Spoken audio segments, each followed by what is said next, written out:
We start on the soccer pitch Saturday night. Peoria and Notre Dame taking on Dunlap. Really a well-played game. The Irish with strikes first in the first half, able to foul it off the corner kick. Allie Stickelmeyer is actually going to head it past the goal line. The Irish will clean it up just to be sure, but that was a goal by Stickelmeyer to make it 1-0 Notre Dame. Now in the second half, Dunlap on a counterattack. Wild scramble in front. Kate Robertson's not going to waste any time. A one-timer to the back of the net. Game was tied 1-1 with 10 minutes to go. But the Irish get two late goals. Abigail Chaddock to Maddie Stickelmeyer. Stickelmeyer sticks it in the side netting. A beautiful shot. Irish win 3-1. Peoria Notre Dame's beat Morton, Dunlap, Geneseo, Glenwood. A real impressive season start for the undefeated Irish. You know, we lost a lot of really good seniors last year. We lost 5 starters, and to come back, and we weren't sure exactly how we were going to look this year. But the way that we've started, we just want to continue to build on it. Some people were saying, because we lost a lot of seniors last year and stuff, so they're saying like we may not be able to get back to the state or whatever. And so I think that this team is like very competitive, just as last year's team was. And I think everyone wants the same goal. Everyone wants to get back to state.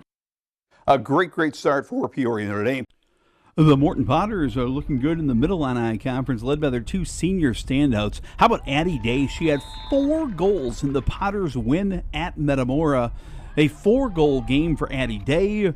Her senior classmate, Sophie Davila, a goal and 3 assists. The Potters a dominant 8-0 win. Morton Dunlap looking strong in Mid-Illini soccer. The Bloomington Normal Intercity bragging rights belong to Normal U High. Down 1-0 at Normal Community. U High put together some beautiful passing here. Peyton Matheson to Maya Lanier to Lena Esparza, and Esparza ties the game 1-1. Looked like we might wind up in a 1-1 tie, but U High strikes for 2 late goals. First, Cecilia Willie on the header, no, but it comes right back to her foot, and she blasts it home for the go-ahead goal. Then a beautiful goal by Aubrey Bellata. The hustle to steal the ball, and Bellata's going to turn and score just a beautiful goal for the Pioneers. Here's the steal, the shot, and the goal by Aubrey, and it's a 3-1 win for Normal U High. We head to Mid-Illini baseball right now, where the Aces are wild. Or actually, they're not wild. The Aces are dominating in Mid-Illini baseball. Opening night of the Mid-Illini season was Monday, and we had some remarkable pitching performances. Washington got a 2-hitter from Carter Prina as they shut out Metamora. Meanwhile, East Peoria had their ace, R.J. Duncan, on the mound, and R.J. was absolutely dominant with 10 strikeouts and a win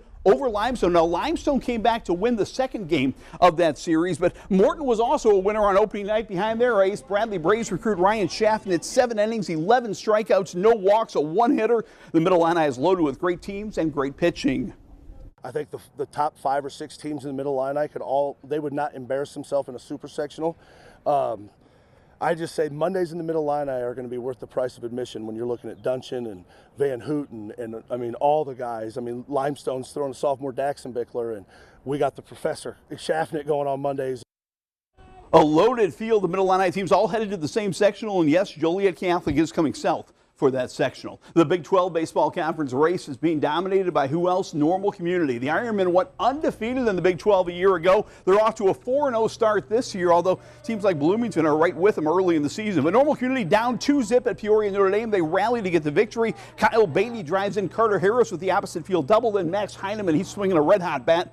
The Ironmen are excited to defend their Mid-Illini or their Big 12 title.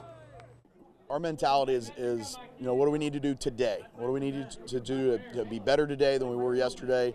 We know that throughout the conference we're going to get everybody's best, and that's the way we want it.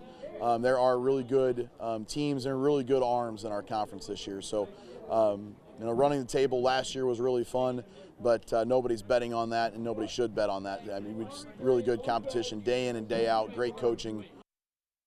Indeed, keep an eye out on Bloomington. They got a big win over Normal West earlier this week. All right, we head now to the Heart of Illinois Conference, and perhaps the best game of the year was opening game in the Heart of Illinois Conference. Eureka and Tremont, 2 teams with title aspirations, met on the opener on Monday. Eureka was up 3-1, but Tremont would rally. Brady Booth smokes his ball into the gap. That'll be a triple, and Tremont would come back to tie the game 3-3, and it would stay that way. Eureka got some terrific pitching on the mound from one of their aces, Tanner Wiegand. Wiegand gets a strikeout right here for the Hornets. It was still a 3-3 game in the 6th inning when Mason Stowler drove in Cohen's Allstott with the go-ahead base hits.